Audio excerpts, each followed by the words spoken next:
My name is Jefferies, and I am a jewelry and bridal accessories designer at Jadorn Designs, my studio in Catonsville, Maryland.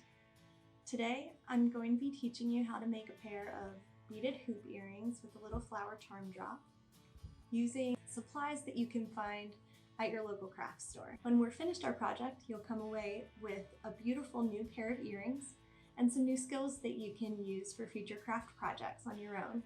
Let's get started. In terms of tools for the project, we have 3 different kinds of pliers. First up is our cutting pliers, which do exactly what they sound like they're going to do. They cut wire. Next up, we have our needle nose pliers, which are tapered at the end and they are round. So they're really good for gripping wire, doing the twisting motion to be able to create a loop or something like that. And then our flat nose pliers, which also are tapered, but they are flat on the inside. So those are really good for opening loops or being a counter grip to the needle nose pliers. Now that we've gone through our tools, I'm going to do a quick rundown of all of the supplies you'll need. So first up, we have our beading hoops. These are silver wires in the shape of a hoop that are split on the end, and one of the ends has a little loop on it. They come in a big variety pack, usually with a bunch of sizes. We're using the largest size for this project. Next up, we have our head pins, which are thin pieces of wire with a little stopper on the end.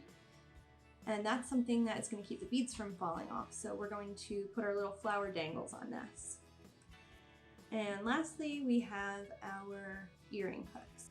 For our beads, you should have 12 beads in one color. For the sample, they're going to be blue, like over here, and red. And then you'll want to have a little flower cap bead and a little accent color. Depending on which kit you got, if you purchased the kit, you'll either have a white cap with an amber bead or an amber cap with a white bead. Okay, now that we know what we're working with, let's get started. So the first part we're going to do is our flower drops. So you're going to take one of your head pins, one of your accent beads, one of your flower caps, and just thread both of them onto the head pin. So you'll put the accent on first, because that's going to go on the bottom, and the cap on the top. Now the next step is going to be wrapping the wire into a loop. So you can see as it is right now, it's just standing up straight. We want to use our round nose pliers to move the top of the wire that's sticking out to a 90-degree angle. So I'm going to, using my thumbnail and the pliers, work with some tension to bend this wire over. So you can see that, okay. Now these wires are a little bit hard, so it might take a little bit of elbow grease. Don't be afraid to get in there. But this is what you're going for, a right angle. Next, what we're gonna do is use our needle nose pliers to make a loop. So you're going to grip the wire right in the middle. And using a twisting motion with your wrist, you're going to turn the wire. It's basically wrapping around the curve of your pliers. Just gonna straighten that out. Don't be afraid if it gets a little bit messy or it doesn't look like a perfect loop at first, because we can always straighten it out later. So what we have now is it's basically half of a loop. Now we can see where the end of the wire is supposed to be. So what we're going for is one full loop. You can see that we have a little bit of extra wire on the end here. So at this point, I usually like to cut off the excess wire. So we're going to take our cutting pliers and basically just flush cut that on the same plane as the top of the bead. Cover it with your hand in case a little bit flies away. Mine landed over here. And now you can finish that job with your needle nose pliers, just like so, and pinch it closed. So it kind of hinges on the curve that you created. That's what we're going for.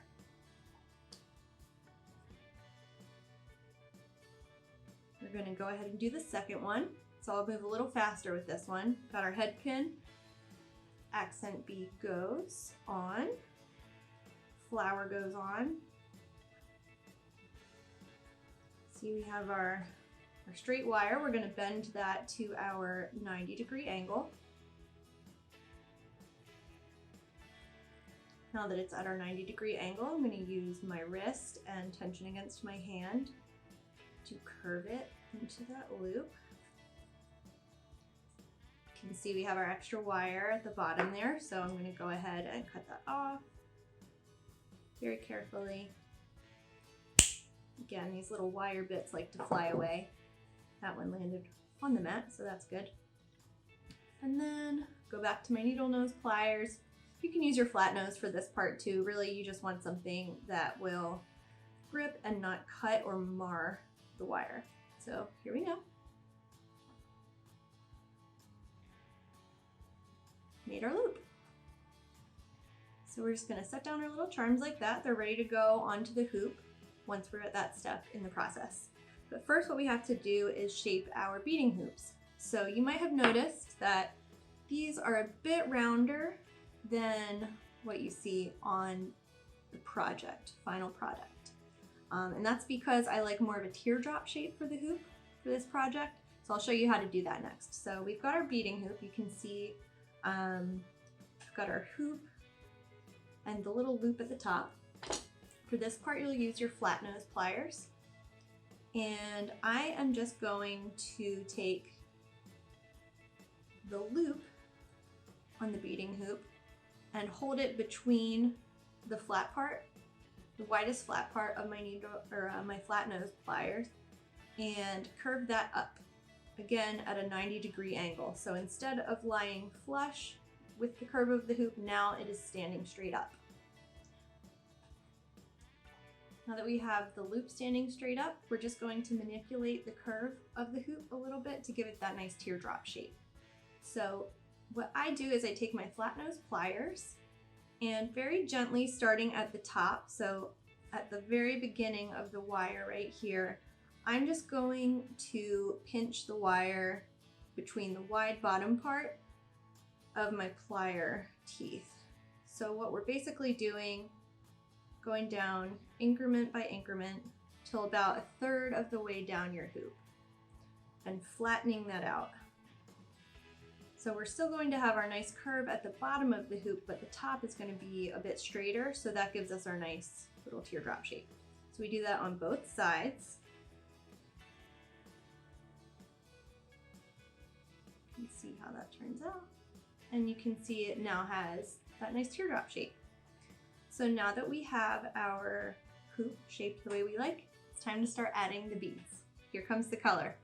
So if you look at the sample over here, you can see the order of the beads, and basically we're just going to go in that same order. So start with one of your red beads, and on the open end of the hoop, just slide it right on there. Next, we're going to go on to the first 3 blue beads. So same deal, just slide those babies on there. And when you're doing beading, I recommend working either on a mat like this or even over a box that has some low but still standing up edges, because these beads, especially the small ones, tend to roll off of a table, or if they slide out of your hand or fly across the room, it's just easier to keep track of them if you have a designated spot for them that's a little bit sticky. Now that we have our first 1 red and 3 blue beads on the hoop, we're at the middle of our design. So we're going to take one of our flower accents and just slide that through the loop that we created and put that onto the hoop. So there you can see how that hangs down nicely. And next we're going to complete the design with the other half of the beads. So first the blue, because we want that to be touching the flower. to make that color go continuously on the wire. We got 1, 2, and 3. And then to finish it off, our last red bead for this side. Slide right on there. And there you can see we have the whole design on there. They slide freely around there, but it's not done yet, because if we leave it like this, then the beads are just going to be able to slide right off that open end. We don't want that. So the next step is to close the loop. The way I like to do this is, again, with the flat nose pliers. You're going to take the tiniest little bit of the hoop at the top on the open end. I bring it maybe 1/4 of the way down the width of the plier end, and that's how I judge how much length of the wire I'm going to bend. So once I have that gripped firmly, I'm going to push it against my thumb and twist it at a 90-degree angle. And then you can see we have a little bit of a hook on there. So I'm going to place that hook around the neck of the looped end. That closes it, and then I'm just going to take the pliers again and close the end that we had just pulled out. So now that the open end of the hoop is wrapped around the loop, we're just going to go ahead and take same either flat nose or needle nose pliers work, and we're going to squeeze it shut. So put your pliers right at the end of the wire there and against the long bit, and just squeeze it closed. And there you can see nobody's sliding off now. So we almost have a full earring. All we need is the part that goes into our ear that we can actually hang it on. So last part, we're going to take our earring hooks, and you can see on our hook that there is a loop. We're dealing with a lot of loops and angles and wires. There's another loop here underneath the silver decorative ball, and we need to open that to put the hoop onto it. So the way that we're going to open this loop is not by pulling it open, but by twisting it to the side, so that we keep the shape of the loop while creating space for the hoop to go onto it. So I'm gripping the open end of the loop on my earring wire, and I'm just going to bend it to the side. Again, these wires are a little bit hard, so don't be afraid to use a little elbow grease. But basically that's what we're going with. That's what we're working with here. So you can see I've opened the end of that loop, and now there's enough space for me to take the finished beaded hoop and take the loop that we made stand straight up and just hook it right onto that open loop.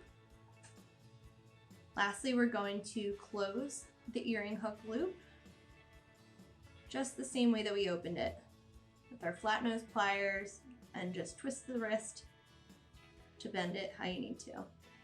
So here we have our first completed hoop earring. To make the second one and complete your pair, you're going to repeat all the steps that I just walked you through, and at the end you'll have a beautiful pair of earrings to brighten up your look. Great job! Your earrings are ready to wear. I have one of each in my ears just to show you how they look. I have one with the white flower and one with the amber flower. I think they both look really good.